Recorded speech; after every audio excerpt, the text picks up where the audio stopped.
내 통장에 현금 100억이 꽂히던 날, 나는 남편이 30년간 받아먹던 따뜻한 밥상의 숟가락 대신 이혼 서류를 올렸습니다. 저는 김영숙입니다. 올해 58이에요. 정말 이제야 제 인생의 주인공이 됐어요. 100억이라는 돈 때문만은 아니에요. 그 돈이 제게 준 건 용기였어요. 나도 사람이다. 나도 존중받을 자격이 있는 인간이다. 그렇게 외칠 수 있는 용기요. 지금부터 제가 어떻게 여기까지 왔는지 말씀드릴게요.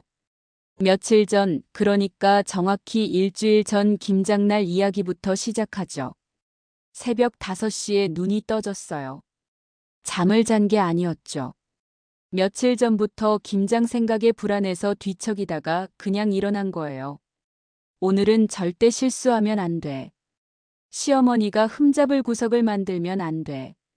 마음속으로 주문을 외우며 일어났습니다. 마당에 쌓인 배추가 100포기였어요. 보통 집은 50포기, 많이 해봐야 70포기 담그잖아요. 근데 우리 시댁은 달라요. 시어머니, 시누이 둘, 시동생 넷, 친정 쪽 친척들까지 다 나눠줘야 하니까 매년 100포기씩 담가요. 혼자서요. 오롯이 저 혼자. 야, 영수가. 너 아직도 안 나왔냐고. 새벽 6시 시어머니 목소리가 방문을 넘어 들어왔어요. 예, 어머니. 지금 나갑니다. 후다닥 앞치마를 두르고 마당으로 나갔죠. 11월 말 새벽 공기가 살을 애는 듯이 차갑더라고요. 손이 시려서 감각이 없었지만 그래도 배추를 한 포기씩 들어 올려야 했어요. 어머니, 소금물 농도 이 정도면 될까요? 에이, 그것도 모르고 30년을 살았어. 맛 좀 봐. 시어머니는 거실 창문 너머로 고개만 내밀고 소리를 질렀어요. 직접 나와서 봐주는 일은 없었죠. 난 허리가 아파서 못 나가. 이게 시어머니 단골 멘트였으니까요. 근데 그 아픈 허리로는 경로당 가서 고스톱을 밤새 치세요. 배추를 절이는 동안 저는 양념도 만들어야 했어요. 무채 써는 일만 해도 몇 시간이 걸려요. 고춧가루 5kg, 멸치 액젓, 새우젓, 생강, 마늘까지. 손이 빨개지고 매운 냄새에 눈물이 났지만 멈출 수가 없었어요. 영수가, 배추 물기 안 빼. 질퍽질퍽하게 김치가 되겠네. 오후 3시였어요. 거실 소파에 누워 TV 홈쇼핑을 보시던 시어머니가 또 한마디 하셨죠. 저는 이미 3시간째 배추 물기를 빼고 있었는데 말이에요. 허리는 끊어질 것 같고 무릎은 후들거렸어요. 예, 어머니. 지금 하고 있습니다. 아이고, 목소리에 힘이 없네. 그렇게 약하게 살면 어떡해. 옛날 우리 시대 여자들은 말이야. 또 시작이에요. 시어머니의 옛날 자랑. 저는 고개를 숙이고 묵묵히 배추를 뒤집었어요. 대꾸하면 더 길어지니까요. 저녁 6시가 됐어요. 드디어 양념을 버무리기 시작했어요. 그런데 그때 대문이 열리는 소리가 들렸죠. 어머니, 우리 왔어요. 큰 시누이하고 작은 시누이였어요. 두 분 다 명품 가방을 들고 깔끔한 옷차림으로 등장하셨죠. 일 도우러 온 차림이 아니었어요. 언니, 아직도 안 끝났어요? 에이고, 힘들겠다. 큰 시누이가 저를 힐끗 보더니 거실로 들어갔어요. 작은 시누이도 옳게 파이팅 하고는 따라 들어갔고요. 그렇게 세 분은 거실에서 수육을 안주 삼아 소주를 드시기 시작했어요. 수육은 제가 아침에 미리 삶아 놓은 거예요. 김장하는 날은 손님들 올 거 생각해서 항상 고기를 준비해 두거든요. 어머, 이 수육 진짜 맛있다. 영숙이 손맛은 인정해야 돼. 그러니까. 요리는 잘하지, 우리 올케. 웃음소리가 들렸어요. 창문 너머로 보이는 그 따뜻한 거실 풍경이요. 전마당에서 꽁꽁 얼어붙은 손으로 배추에 양념을 바르고 있었는데 말이에요. 밤 10시가 됐어요. 겨우 김장이 끝났어요. 100포기의 김치가 통에 담겼고 전 바닥에 주저앉았어요. 손가락이 퉁퉁 부어서 움직일 수가 없었어요. 온몸에서 파스 냄새가 났죠. 자, 우리 이제 가볼게요. 올케 언니 진짜 고생 많았어요. 시누이들은 김치통을 2개씩 차에 싣고 유유히 떠났어요. 단 한 번도 제가 도와드릴까요? 라는 말은 없었죠. 30년간 그랬으니까요. 전 간신히 몸을 일으켜 안으로 들어왔어요. 샤워를 하고 싶었지만 그럴 기력도 없었어요. 그냥 파스를 온몸에 붙이고 방에 누웠죠. 그때였어요. 야, 김영숙. 현관문이 벌컥 열리는 소리와 함께 남편 목소리가 들렸어요. 술 냄새가 여기까지 풍겼어요.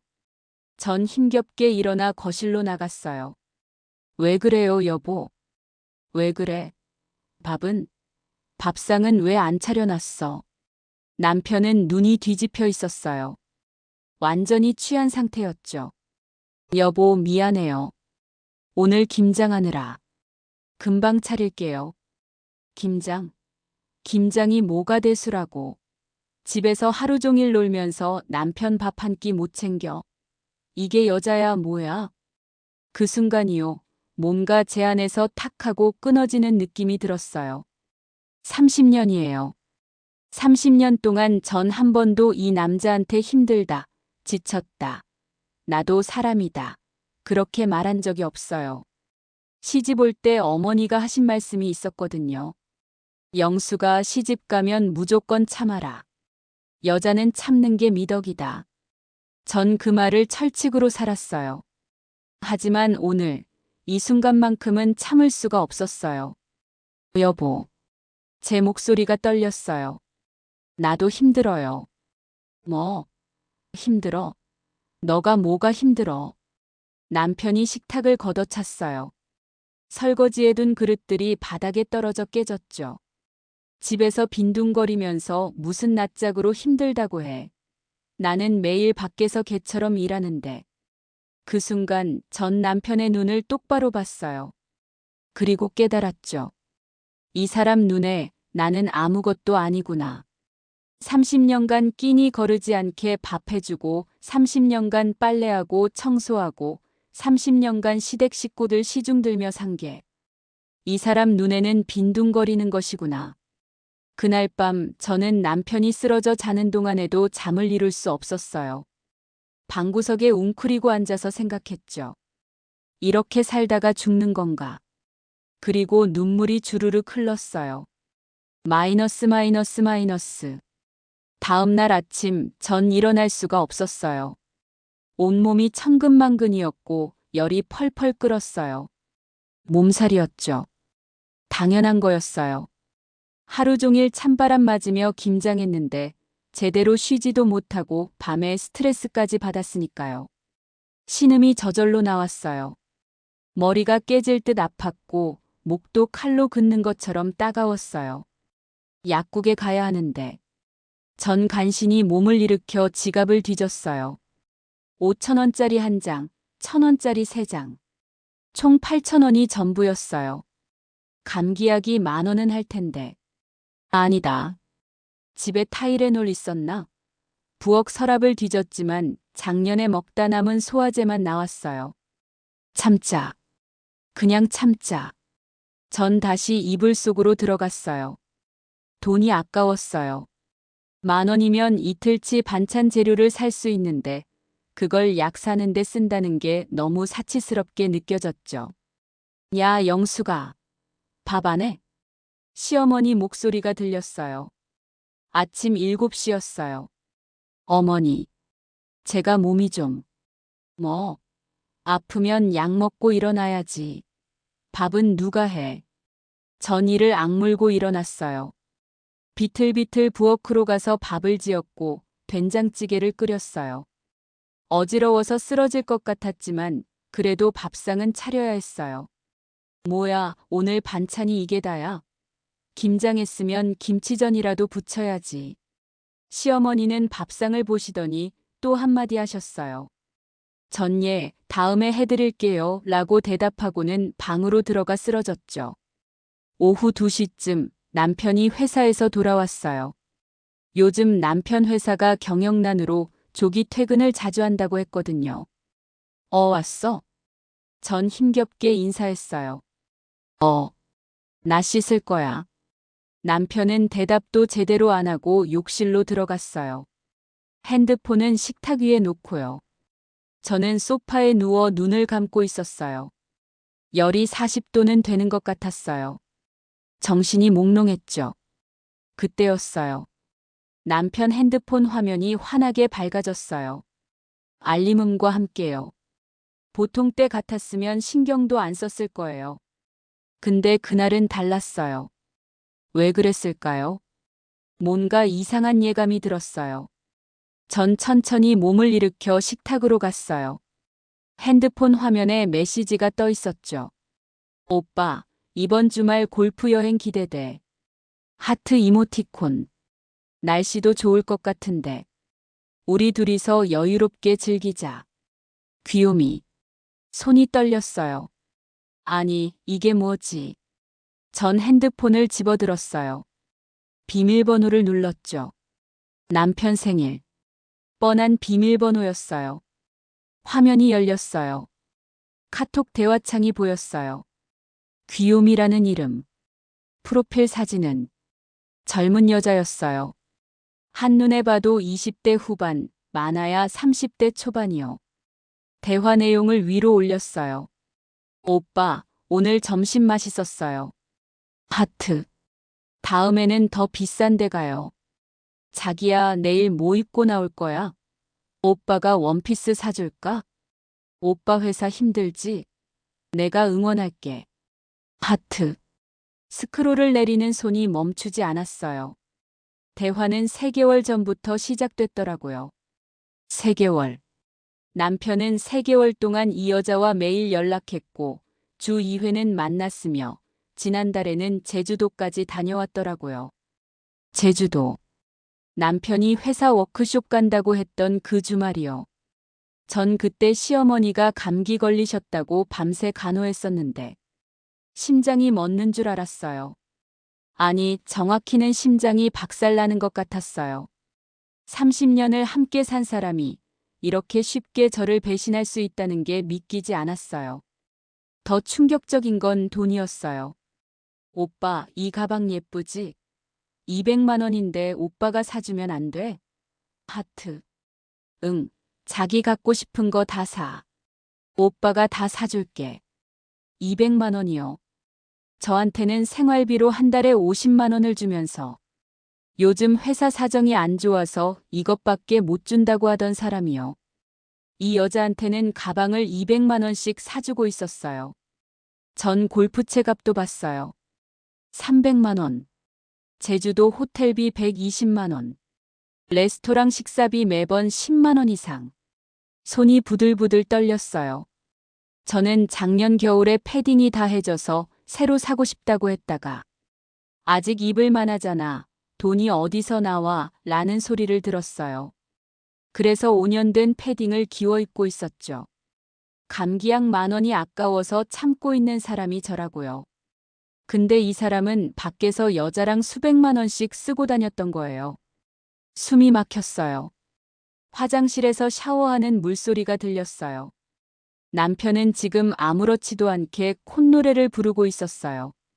전 핸드폰을 내려놓고 소파에 주저앉았어요. 30년이요. 30년 동안 새벽 5시에 일어나서 밥 해주고 빨래하고 청소하고 시부모님 모시고 시누이들 눈치 보고 명절 때마다 전 부치고 제사 때마다 밤새 음식 만들고 그렇게 산 게 이 남자한테는 아무 의미도 없었던 거예요. 저는 그저 가정부였어요. 아니, 가정부보다 못했죠. 가정부는 최소한 월급을 받잖아요. 남편이 화장실에서 나왔어요. 수건으로 머리를 닦으며요. 오, 시원하다. 전 남편을 봤어요. 이 사람이 갑자기 너무 낯설었어요. 30년을 함께 산 사람이 이렇게 낯설 수가 있나요? 여보. 응? 어디 가는 데 있어요? 이번 주말에. 남편의 표정이 순간 굳었어요. 왜? 갑자기. 아니, 그냥 회사 사람들이랑 골프 좀 칠 거야. 요즘 스트레스가 장난 아니라서. 왜 안 돼? 거짓말이 너무 자연스러웠어요. 눈 하나 깜빡하지 않고 마치 진짜인 것처럼. 전 아무 말도 못했어요. 그럼 나 나간다. 친구 만나기로 했어. 남편은 옷을 챙겨 입고 밖으로 나갔어요. 아마 그 여자를 만나러 가겠죠. 전 그렇게 혼자 남았어요. 몸은 아픈데 마음은 더 아팠어요. 밤이 됐어요. 잠을 잘 수가 없었어요. 계속 남편 핸드폰에 있던 대화 내용이 떠올랐어요. 오빠, 자기야 하트. 그 여자는 남편을 사랑하는 것처럼 굴었고 남편도 그 여자를 사랑하는 것처럼 대했어요. 그럼 나는 뭐지? 나는 이 30년 동안 뭐였던 거지? 눈물이 나왔어요. 소리내서 울고 싶었지만 옆방에 시어머니가 주무시니까 참았어요. 이불을 뒤집어 쓰고 숨죽여 울었죠. 새벽 4시까지요. 마이너스 마이너스 마이너스. 아침이 밝았어요. 전 한숨도 못 잤어요. 눈은 퉁퉁 붓고 열은 더 올랐어요. 그래도 밥은 해야 했어요. 어제처럼 또 시어머니한테 잔소리 들을 순 없었으니까요. 부엌에서 밥을 지으며 저는 계속 생각했어요. 어떻게 해야 하지? 이혼? 하지만 전 가진 게 없었어요. 결혼할 때 가져온 혼수가 전부였고 그나마도 30년 동안 다 달았어요. 명의로 된 재산도 없었죠. 집도 남편 이름, 차도 남편 이름, 통장도 남편 이름. 전 그저 이 집에 딸린 부속품이었어요. 아침 식사를 차리고 시어머니와 남편이 밥을 드셨어요. 전 입맛이 없어서 밥을 못 먹었죠. 영수가, 너 왜 안 먹어? 배가 안 고파서요, 어머니. 에휴, 제 밥도 제대로 못 챙겨 먹으면서 무슨 남편을 챙기겠어. 시어머니는 또 한마디 하셨어요. 전 아무 대답도 안 했어요. 남편은 밥을 먹고 바로 나갔어요. 나 늦는다 라는 말 한마디만 남기고요. 전 설거지를 하다가 더는 참을 수가 없었어요. 시어머니한테 말해야겠다고 생각했어요. 시어머니는 아들을 너무 사랑하시는 분이니까 아들이 바람 피우는 걸 알면 혼내주시겠거니 생각했죠. 어머니. 전 거실로 들어가 시어머니 앞에 무릎을 꿇었어요. 왜? 어머니. 저 할 말이 있어요. 뭔데? 시어머니는 TV를 보시며 건성으로 대답하셨어요. 그이가 여자가 있는 것 같아요. 그 순간 시어머니가 TV 리모컨을 내려놓으셨어요. 뭐? 어제 우연히 핸드폰을 봤는데 여자랑 연락하는 걸 봤어요. 골프도 가고 선물도 사주고 저한테는 돈 없다고 하시면서 제 목소리가 떨렸어요. 눈물이 주르륵 흘렀죠. 어머니, 제가 뭘 잘못한 걸까요? 제가 30년 동안 정말 열심히 살았는데 왜 이런 일이? 전 울먹이며 말했어요. 시어머니가 안아주시거나 최소한 위로라도 해주실 거라고 기대했어요. 하지만요. 시어머니의 목소리가 차갑게 식었어요. 너 지금 우리 아들 뒤조사한 거야? 네. 아니, 그게 아니라. 남의 핸드폰 몰래 보는 게 얼마나 예의 없는 짓인지 몰라. 부부 사이에도 프라이버시는 있는 거야. 저는 귀를 의심했어요. 어머니, 그게 아니라. 그이가 바람을. 야, 남자가 능력 있으면 밖에서 머리 좀 식힐 수도 있지. 시어머니가 버럭 소리를 지르셨어요. 내가 오죽 매력이 없으면 남편이 밖으로 도냐? 집에서 맨날 파스 냄새나 풍기고 화장도 안 하고 꾸미지도 않고 어느 남자가 그런 여자 좋아하겠어. 어머니. 칠칠 맞게 남편 단속도 못하고 어디서 징징거려. 내가 잘해야 남편이 집에 붙어 있지. 내가 못나서 남편이 나가는 거잖아. 저는 그 자리에서 얼어붙었어요. 이게 현실인가 싶었어요. 제가 피해자인데 제가 잘못했다고요? 어머니, 저는 30년 동안 이 집을 위해서 30년? 30년 동안 우리 아들 돈으로 먹고 살았으면서 무슨 소리야? 내가 벌어온 돈이 있어? 없잖아. 그러니까 감사할 줄 알아야지 뭔 권리를 주장해. 시어머니의 말은 칼이었어요. 제 심장을 난도질했죠. 내가 진짜 현명한 여자라면 모른 척하고 집 지키는 거야. 그게 아내의 도리지. 쓸데없이 남편 뒤조사하고 시어머니한테 고자질하고 이게 뭐 하는 짓이야. 전 더 이상 아무 말도 할 수 없었어요. 이 집에 내 편은 없었어요. 단 한 명도. 전 비틀비틀 일어나 방으로 들어갔어요. 패딩 하나를 집어들었죠. 지갑과 핸드폰을 챙겼어요. 야, 어디가? 저녁은 누가 해? 시어머니의 목소리가 들렸지만 전 뒤돌아보지 않았어요. 그냥 집을 나왔어요. 한강 다리였어요. 전 걷고 또 걸었어요. 어디로 가는지도 몰랐어요. 그냥 걷기만 했죠. 오후 4시쯤 한강 다리 위에 섰어요. 난간에 기대서서 강물을 내려다봤어요. 차가운 바람이 얼굴을 때렸어요. 이렇게 살다가 죽는 건가? 그 생각이 계속 맴돌았어요. 저는 누구였을까요? 김영숙은 누구였을까요? 며느리? 아내? 엄마? 아니에요. 저는 저 자신으로 산 적이 한 번도 없었어요. 항상 누군가의 무언가였죠. 눈물이 또 흘렀어요. 이번에는 소리내서 울었어요. 오열했어요. 왜? 왜 이렇게 사는 게 힘들어? 사람들이 지나가며 저를 쳐다봤어요. 하지만 신경 쓰지 않았어요. 한참을 울었어요. 그때였어요. 주머니 속 핸드폰이 진동했어요. 전 핸드폰을 꺼냈어요. 낯선 번호였어요. 020-3자리-4자리. 서울 시내 전화번호였죠. 전 멍하니 전화를 받았어요. 여보세요. 김영숙님 되십니까? 남자 목소리였어요. 나이 지긋한 분 같았어요. 네. 그런데요.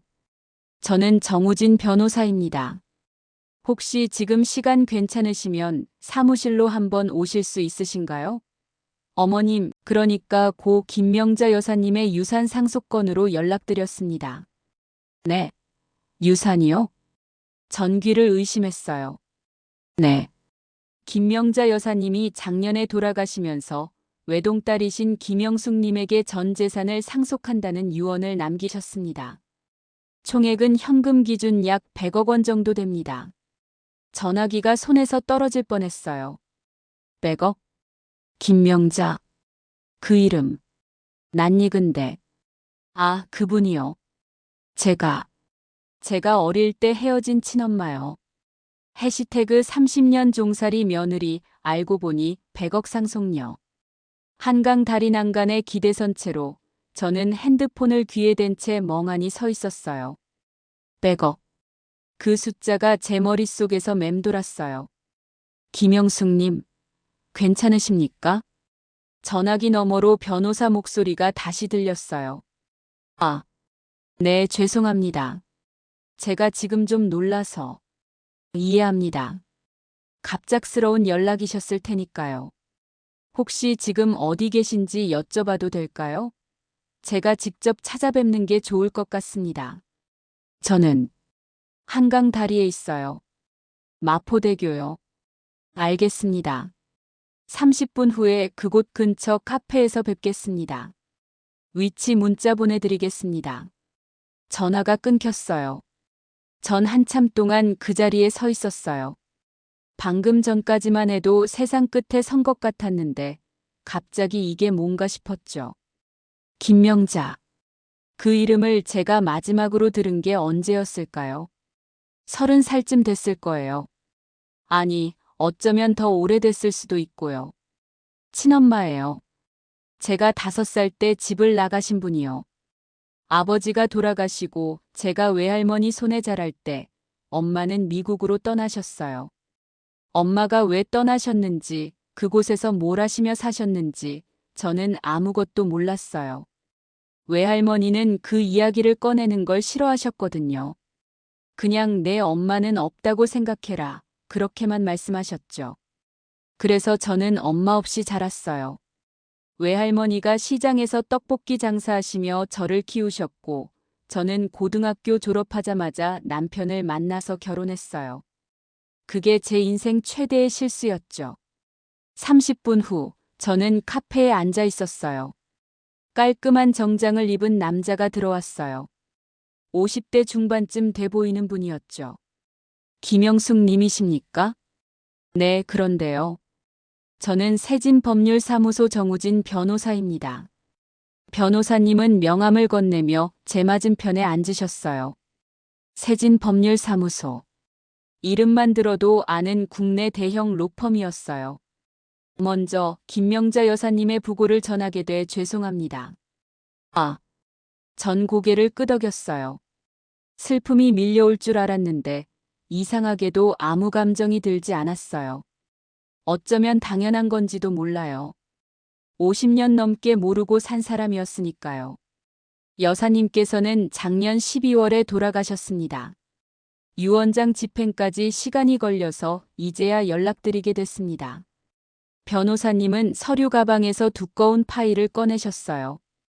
여사님께서는 미국 LA에서 한 식당을 운영하셨습니다. 작은 식당으로 시작하셨는데 30년 동안 체인점으로 키우셔서 현지에서 꽤 성공하신 사업가셨죠.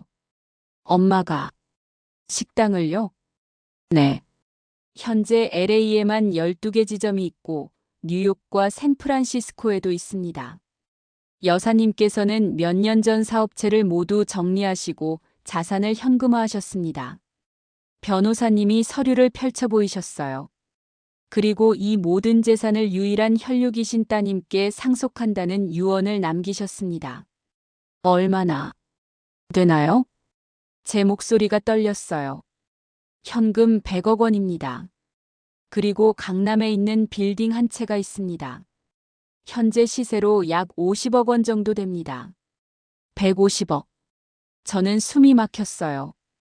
추가로 여사님께서 남기신 편지가 있습니다. 변호사님이 봉투 하나를 건네셨어요. 낡은 봉투였어요. 제 이름이 적혀 있었죠. 저는 떨리는 손으로 봉투를 열었어요. 엄마 글씨였어요. 영수가 이 편지를 읽고 있다면 엄마는 이미 세상을 떠났겠구나. 미안하다. 정말 미안하다. 내가 5살 때 엄마가 떠난 이유를 너는 이해하지 못할 거야. 하지만 엄마는 너를 위해서 떠났단다. 너 아빠는 술을 마시면 폭력을 휘둘렀어. 엄마도 맞았고 외할머니도 맞았지. 엄마는 그게 너한테까지 이어질까봐 두려웠어. 그래서 외할머니랑 의논했어. 엄마가 떠나면 아빠가 우리를 찾지 않을 거라고. 그리고 미국으로 떠났단다. 맨손으로. 설거지부터 시작했어. 남의 식당에서 12시간씩 일했지. 돈을 모아서 작은 식당을 차렸고 30년을 쉬지 않고 일했어. 전부 너 때문이었어. 언젠가 내가 힘들 때 엄마가 모은 이 돈이 너한테 힘이 될 거라고 믿었거든. 엄마는 내가 잘 사는지 행복한지 그것만 알고 싶었어. 하지만 찾아갈 용기가 없었단다. 내가 엄마를 미워할까봐. 영수가 부디 이 돈으로 내가 하고 싶은 걸 하며 살아라. 엄마는 내가 행복했으면 좋겠어. 사랑한다, 우리 딸. 편지를 읽는 동안 눈물이 주르륵 흘렀어요. 엄마. 전 엄마를 원망했어요. 왜 나를 버렸냐고. 왜 나 혼자 두고 떠났냐고. 하지만 엄마는 저를 버린 게 아니었어요. 저를 지키려고 떠난 거였죠. 김영숙님. 변호사님의 목소리에 정신을 차렸어요. 상속 절차는 복잡하지 않습니다. 저희 사무실에서 모두 도와드리겠습니다. 내일 오전에 사무실로 오실 수 있으신가요? 네. 네, 가겠습니다. 전 고개를 끄덕였어요. 카페를 나서며 저는 하늘을 올려다봤어요. 엄마. 이제야 엄마 마음을 알 것 같아요. 그리고 다짐했어요. 이제 저도 제 인생의 주인공으로 살겠다고. 마이너스 마이너스 마이너스. 다음 날 아침 저는 로펌 사무실에 있었어요. 서류에 도장을 찍고 사인을 하고 그 과정을 몇 시간 반복했죠. 축하드립니다, 김영숙님. 모든 절차가 완료됐습니다. 변호사님이 통장을 건네셨어요. 이 계좌로 전액 입금됐습니다. 저는 떨리는 손으로 통장을 펼쳤어요. 잔액 1,000억 원. 0이 9개요. 100억이요. 세상을 다 가진 기분이었어요. 아니, 정확히는 드디어 제 인생을 되찾은 기분이었죠. 빌딩 관련 서류는 여기 있습니다. 현재 테넌트들과의 계약서도 모두 정리돼 있고요. 월 임대료 수익이 약 3천만 원 정도 됩니다. 한 달에 3천만 원이요. 저는 지금까지 한 달에 50만 원으로 살았는데요. 감사합니다, 변호사님. 천만에요. 혹시 다른 도움이 필요하시면 언제든 연락 주십시오. 사무실을 나오며 저는 핸드폰을 꺼냈어요. 시간은 오후 2시였어요. 집에 가야 하나. 잠깐 망설였지만 결국 집으로 향했어요. 아직 제 짐들이 거기 있었으니까요. 현관문을 열고 들어서는 순간이요. 어딜 쏘다니다 이제 와. 시어머니 목소리가 들렸어요. 거실에 앉아 계시더라고요. 얼굴이 잔뜩 일그러진 채로요. 밥 안 해? 점심도 굶었잖아. 집에 있는 여자가 밥도 안 차려놓고 어디를 나돌아다녀. 예전에 저였다면요. 죄송하다고 하고 부랴부랴 부엌으로 달려갔을 거예요.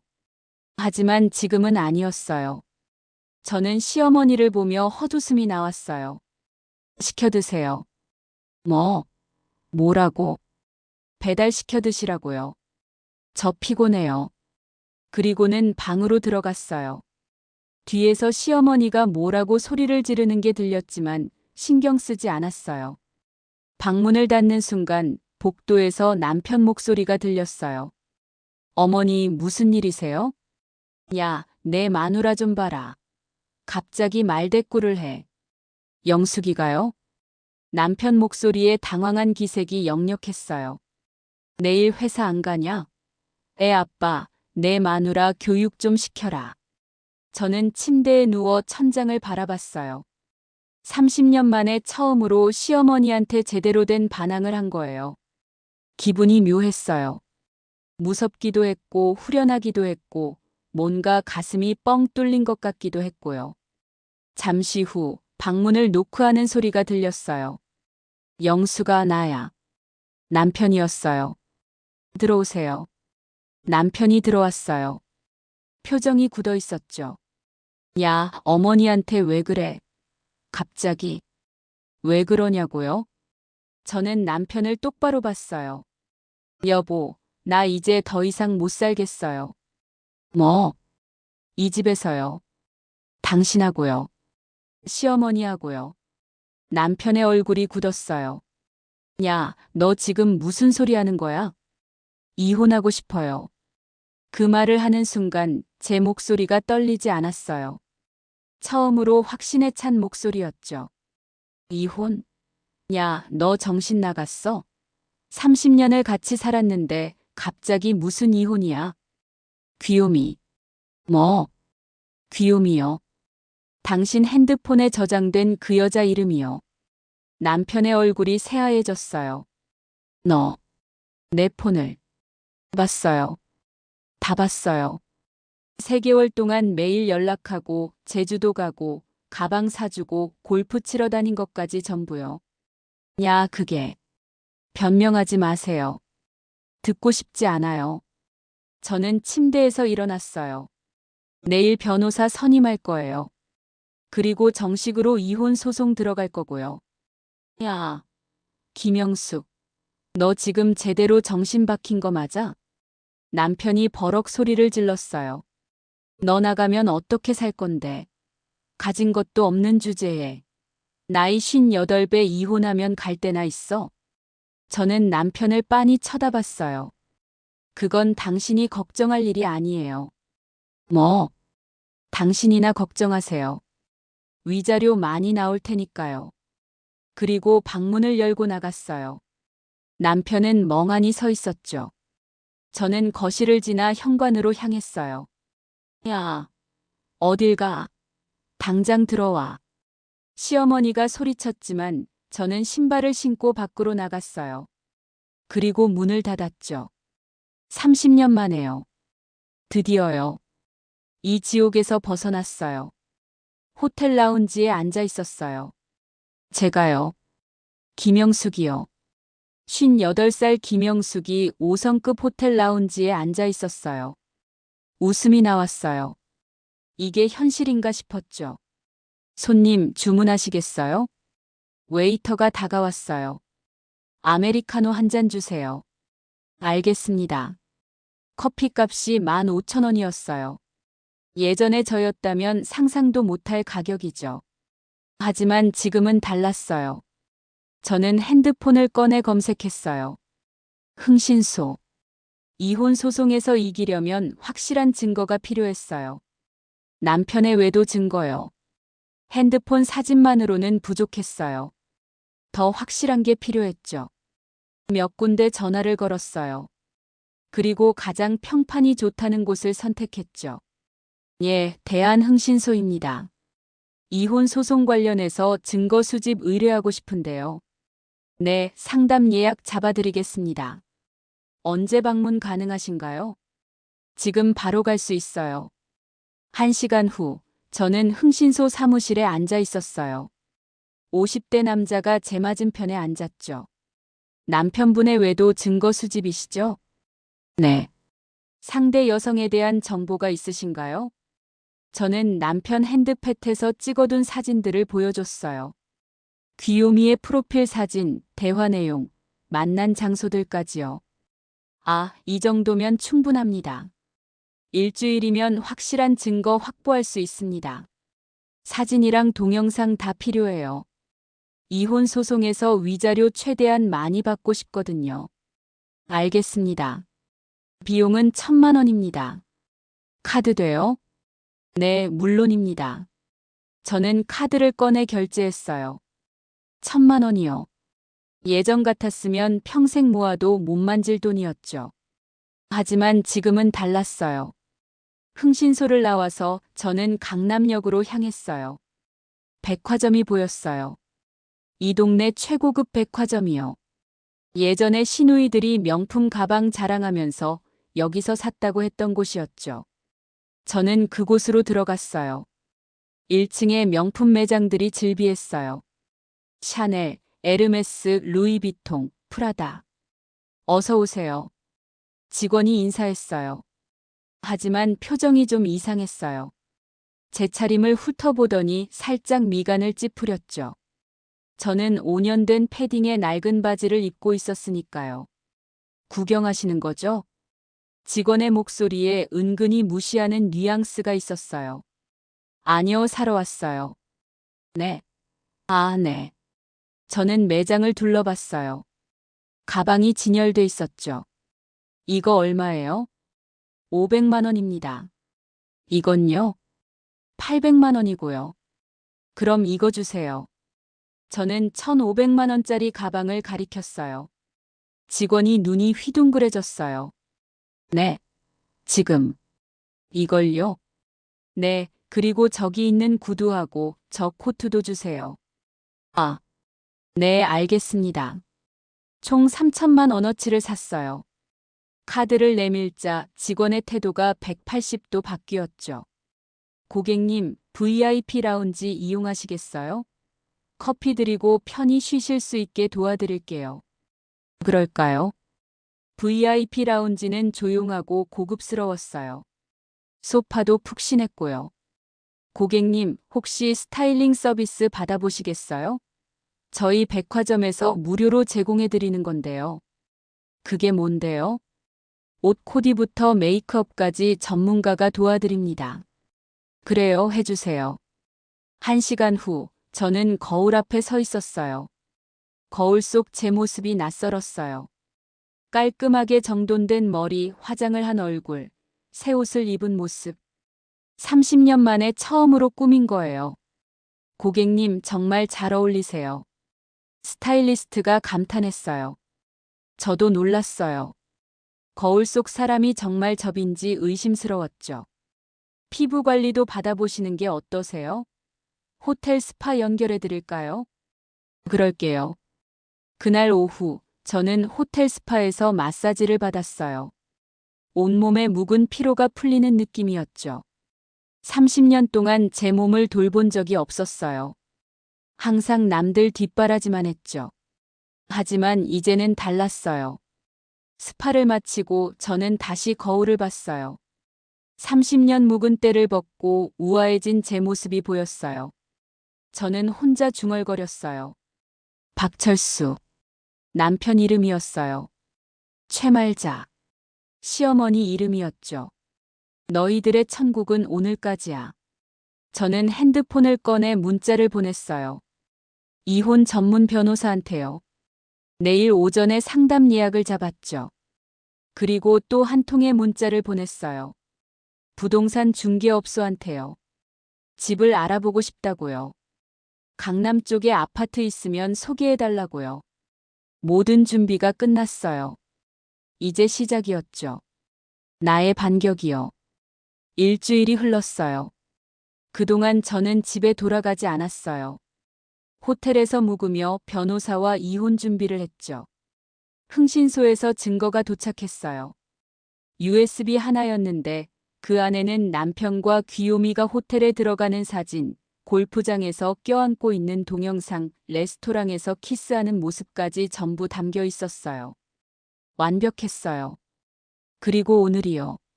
시어머니 팔순 잔치날이었어요.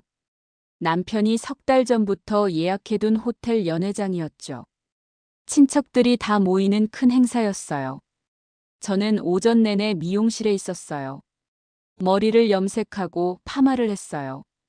얼굴 마사지도 받고 메이크업도 받았죠. 그리고 준비해둔 옷을 입었어요. 샤넬 트위드 재킷에 진주 목걸이, 에르메스 캘리백, 로저 비비의 구두.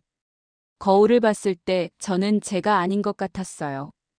30년간 낡은 옷만 입고 살던 김영숙이 아니라 완전히 다른 사람처럼 보였죠. 사모님, 차량 준비됐습니다. 기사님이 문을 열어줬어요. 제가 새로 고용한 전속 기사님이었어요. 벤츠 S클래스였죠. 검은색이요. 출발하겠습니다. 차가 움직이기 시작했어요. 호텔까지 가는 동안 제 심장이 두근거렸어요. 떨렸냐고요? 아니에요. 오히려 기대됐어요. 오후 5시. 연회장 앞에 도착했어요. 차에서 내리는 순간 발레 파킹 직원이 황급히 달려왔어요. 어서 오십시오. 저는 천천히 걸었어요. 하이힐 굽소리가 대리석 바닥에 울렸죠. 연회장 문을 열었어요. 그 순간이요, 모든 게 슬로우 모션처럼 느껴졌어요. 연회장 안에는 이미 100명 가까운 사람들이 와 있었어요. 시댁 친척들, 남편 회사 동료들, 시어머니 경로당 친구들까지요. 제가 들어서는 순간 사람들의 시선이 일제히 저한테 쏠렸어요. 왁자지껄하던 소리가 잦아들었죠. 저게 영숙이야? 누군가 속삭이는 소리가 들렸어요. 설마 맞나? 저는 태연하게 걸었어요. 시어머니가 앉아 계신 상석으로요. 시어머니는 저를 보더니 눈이 휘둥그레졌어요. 너. 어머니, 팔순 축하드려요. 저는 상냥하게 웃으며 인사했어요. 영수가, 너 지금 그게 무슨 꼴이야? 뒤에서 남편 목소리가 들렸어요. 저를 따라온 거였죠. 무슨 꼴이냐니요. 시어머니 팔순 잔치에 왔는데 이 정도 옷은 입어야죠. 야, 그 옷들 어디서 났어? 돈은 어디서 났냐고. 남편이 제 팔을 잡으려고 했어요. 하지만 전 피했어요. 손대지 마세요. 제 목소리가 차갑게 나왔어요. 주변 사람들이 웅성거리기 시작했어요. 철수 마누라가 원래 저랬나? 뭔가 이상한데. 큰 시누이가 다가왔어요. 옳게, 오늘 좀 이상한데? 혹시 어디 아파? 아니에요, 언니. 저 너무 건강해요. 저는 웃으며 대답했어요. 작은 시누이도 왔죠. 올케, 그 가방. 에르메스 캘리백 아니야?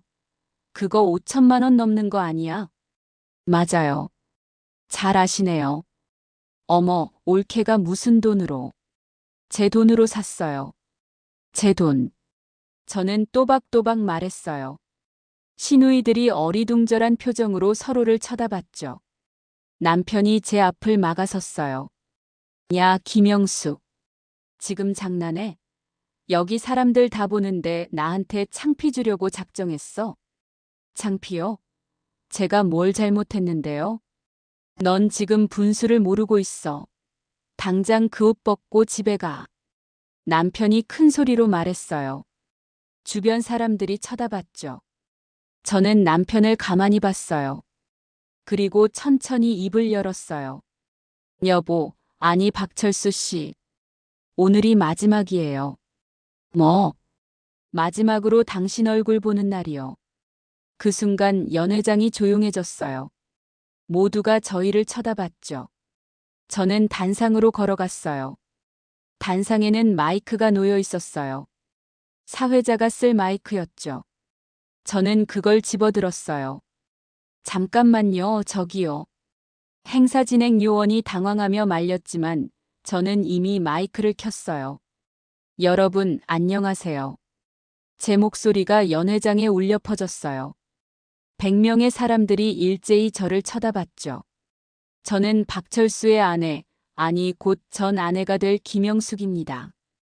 야, 김영숙, 당장 내려와. 남편이 소리쳤지만 저는 무시했어요. 오늘 시어머니 최말자 여사님의 팔순을 축하하기 위해 특별한 선물을 준비했어요. 저는 미리 준비해둔 노트북을 열었어요.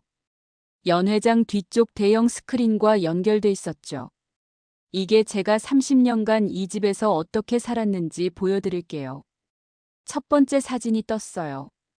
남편과 귀요미가 호텔 앞에서 포옹하고 있는 사진이었어요. 연 회장이 술렁거렸어요. 저게 뭐야? 철수가 바람 피운 거야? 두 번째 사진. 골프장에서 키스하는 모습이었죠. 어머나. 세상에. 남편의 얼굴이 새하얗게 질렸어요. 영수가. 당장 꺼. 지금 뭐 하는 거야? 남편이 단상으로 달려왔지만 행사 요원들이 막았어요. 손님 진정하세요. 세 번째는 동영상이었어요. 레스토랑에서 남편이 귀요미에게 목걸이를 걸어주는 장면이요. 동영상에서 남편 목소리가 들렸죠. 자기야, 이거 마음에 들어. 너한테 주고 싶었어. 오빠 최고. 사랑해. 연 회장이 웅성거렸어요. 시어머니가 자리에서 일어났어요. 야, 이 미친년아. 당장 꺼. 꺼버려. 하지만 저는 멈추지 않았어요. 다음은 녹음 파일이었어요. 시어머니 목소리가 스피커로 흘러나왔죠. 내가 오죽 못났으면 남편이 밖으로 도냐. 칠칠 맞게. 30년 동안 우리 아들 돈으로 먹고 살았으면서 무슨 권리를 주장해. 시어머니가 제게 했던 말들이 전부 흘러나왔어요. 연 회장 사람들의 표정이 굳어졌어요. 최 여사가 며느리한테 저렇게 했어? 아이고, 저 며느리 고생 많이 했겠네. 시어머니의 얼굴이 새빨개졌어요. 저는 마이크를 들었어요. 30년 동안요, 저는 이 집의 며느리로, 아내로, 엄마로 살았어요. 새벽 5시에 일어나서 밤 12시에 잤죠. 아프면 참았고 힘들면 참았고 서러워도 참았어요. 제 목소리가 떨렸어요. 하지만 이제 안 참아요. 더 이상은요. 저는 가방에서 서류 봉투를 꺼냈어요. 박철수 씨. 남편을 똑바로 봤어요. 이혼 합의서예요. 서명하세요. 서류를 단상 아래로 던졌어요. 서류가 바닥에 떨어졌죠. 그리고 최말자 여사님. 시어머니를 봤어요. 이 집요, 작년에 제 명의로 넘어왔어요. 남편이 사업 자금 대출 받으려고 제 명의로 해놨거든요. 알고 계셨어요? 시어머니가 눈이 휘둥그레졌어요. 뭐라고? 그러니까요, 이 집 주인은 접니다. 당장 나가세요. 두 분 다요. 연 회장이 완전히 조용해졌어요. 침묵이 흘렀죠. 그 순간 큰 시누이가 소리쳤어요. 올케, 너 지금 정신이 있는 거야? 이게 무슨 짓이야? 언니 30년간 김장 혼자 하게 해놓고 수육만 먹고 가면서 한 번도 도와준 적 없는 사람이 할 말은 아닌 것 같은데요. 큰 시누이의 얼굴이 붉어졌어요. 작은 시누이도 끼어들었죠. 올케 언니 그래도 가족인데 이렇게까지 해야 돼? 가족이요? 언니는 저를 가족으로 본 적 있어요? 전 그냥 무료 가정부였죠. 작은 시누이가 할 말을 잃었어요. 저는 다시 남편을 봤어요. 위자료는 10억 원 요구할 거예요. 변호사가 승산 있다고 했어요. 거부하시면 재판 가면 되고요. 10억? 야, 너 미쳤어? 내가 무슨 돈으로? 그건 당신이 알아서 하세요.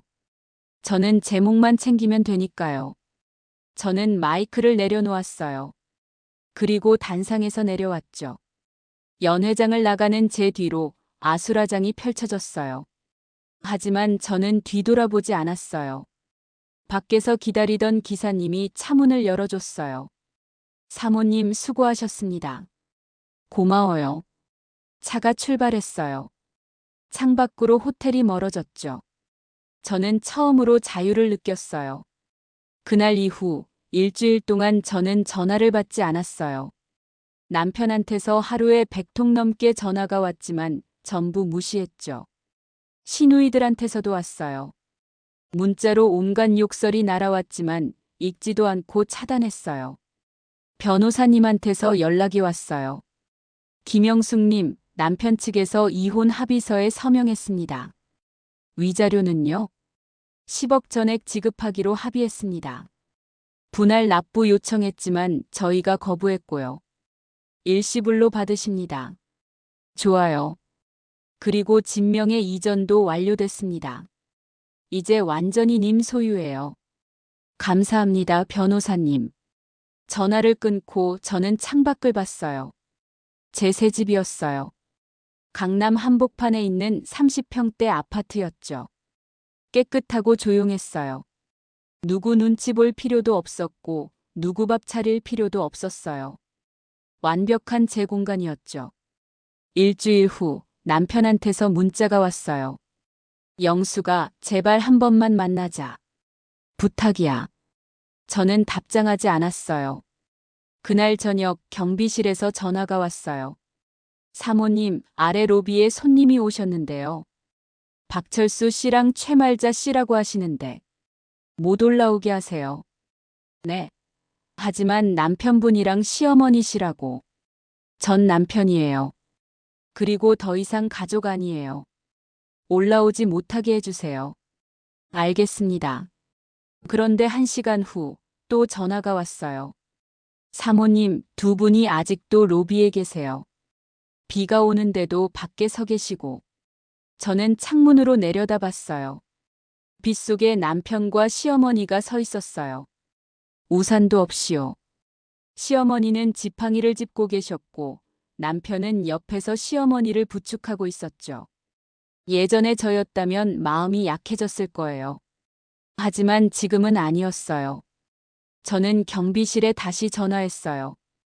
경비원님, 저분들 계속 서 계시면 민폐예요. 경찰 부르세요. 네. 하지만 여기 사유지예요. 주인인 제가 원하지 않는 사람은 나가야죠. 알겠습니다. 잠시 후 경찰차가 왔어요. 경찰이 남편과 시어머니를 데리고 나갔죠.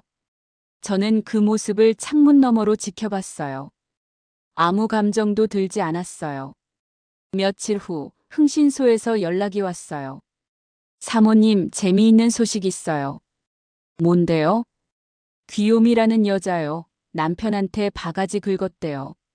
알고 보니 남편이 알거지였다는 거 알고는 연락 끊었다나요? 그래요? 네, 심지어 남편이 사준 명품들 다 팔아버리고 잠적했대요. 웃음이 나왔어요. 그렇군요. 그리고 시어머니가 병원에 입원하셨대요. 충격받아서 쓰러지셨나 봐요. 그것까지는 제 책임 아니에요. 맞습니다. 전화를 끊고 저는 홍차를 한 모금 마셨어요. 따뜻하고 향긋했죠. 평화로웠어요. 마이너스 마이너스 마이너스. 1년이 흘렀어요. 제 삶은 완전히 바뀌었어요. 저는 평소 좋아하던 꽃꽂이를 본격적으로 배우기 시작했어요. 유명한 선생님께 개인 레슨을 받았죠. 그리고 작년 가을 제 첫 개인전을 열었어요. 갤러리에 제 작품 30점이 전시됐고 많은 사람들이 찾아왔어요. 놀랍게도 작품이 다 팔렸어요. 신문에도 났죠. 58배 꽃 피운 늦깎이 예술가라는 제목으로요. 이제 저는 김영숙 작가예요. 누군가의 아내도 며느리도 아닌 그냥 김영숙이요. 오늘은 문화센터에서 강의하는 날이었어요. 제가 이제는 가르치는 사람이 됐거든요. 선생님, 이렇게 꽂으면 되나요? 수강생이 물었어요. 네, 잘하셨어요. 조금만 더 각도를 틀어보세요. 강의를 마치고 저는 문화센터 로비에 나왔어요. 그때 누군가 다가왔어요. 혹시 김영숙 작가님이신가요? 50대 후반쯤 돼 보이는 남자분이었어요. 깔끔한 정장 차림의 지적인 인상이었죠. 네, 맞는데요. 아, 반갑습니다. 저는 지난번 작가님 전시회에서 작품을 구매한 사람입니다. 이승호라고 해요. 아, 그러셨군요. 제 작품을 좋게 봐주셔서 감사해요. 작품이 정말 인상 깊었어요. 한 가지 여쭤봐도 될까요? 네, 말씀하세요. 작가님 작품에는 묘한 힘이 있더라고요. 슬픔과 희망이 동시에 느껴지는.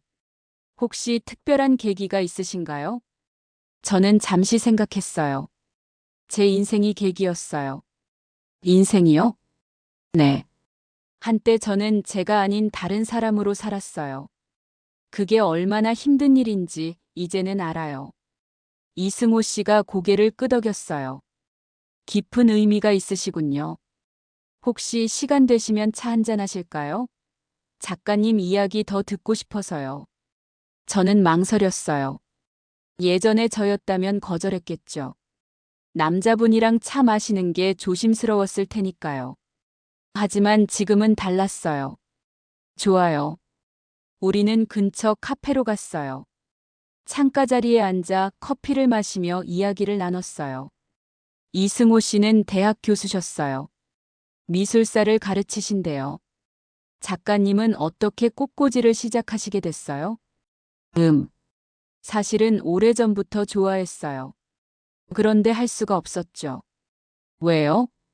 시간도 없었고 돈도 없었고 무엇보다 제 자신을 위한 일을 한다는 게 사치처럼 느껴졌거든요. 지금은요? 지금은 매일 해요. 아침에 일어나면 제일 먼저 꽃병에 물을 갈고 시든 잎을 따내요. 그게 제 하루의 시작이에요. 행복해 보이세요. 행복해요. 진짜로요. 우리는 2시간 넘게 이야기했어요. 시간 가는 줄 몰랐죠. 다음에 또 뵐 수 있을까요? 이승호 씨가 물었어요. 그러면 좋죠. 우리는 연락처를 교환했어요. 카페를 나오며 저는 하늘을 올려다봤어요. 파란 하늘이 펼쳐져 있었어요. 구름 한 점 없이 맑은 날이었죠. 집으로 돌아오는 길에 저는 생각했어요. 30년이요. 30년을 남의 인생을 사느라 제 인생을 잃어버렸었죠. 하지만 이제는 달라요. 이제는 제가 원하는 대로 제가 좋아하는 걸 하며 살아요. 누구 눈치 안 보고 누구 허락 안 받고요. 그냥 김영숙으로요. 지금 이 이야기를 듣고 계신 여러분께 말씀드리고 싶어요. 혹시 지금 힘드신가요? 혹시 참고 또 참으며 사시나요? 혹시 내가 누군지도 모르고 남의 인생을 살고 계신가요? 제발 부탁드려요. 참지 마세요. 당신은 누군가의 하녀가 아니에요. 누군가의 부속품도 아니고요. 당신은 당신 인생의 주인공이에요. 저는 58배 깨달았어요. 너무 늦었다고요? 아니에요. 전혀요. 인생은 언제든 다시 시작할 수 있어요. 용기만 있다면요. 그러니까 제발요. 당신 자신을 사랑하세요. 당신 자신을 위해 사세요. 당신은 그럴 자격이 있는 사람이니까요. 오늘도 저는 꽃을 꽂으며 생각해요. 이 꽃들처럼 저도 늦게 피었지만 아름답게 피었다고요. 그리고 앞으로도 계속 피어날 거예요. 제 인생의 봄은 지금부터니까요. 여러분의 봄도 곧 올 거예요. 믿으세요. 그리고 용기 내세요. 당신은 혼자가 아니에요. 감사합니다. 제 이야기를 들어주셔서요. 저는 김영숙입니다. 59살 꽃꽂이 작가요. 그리고 무엇보다 제 인생의 주인공이에요.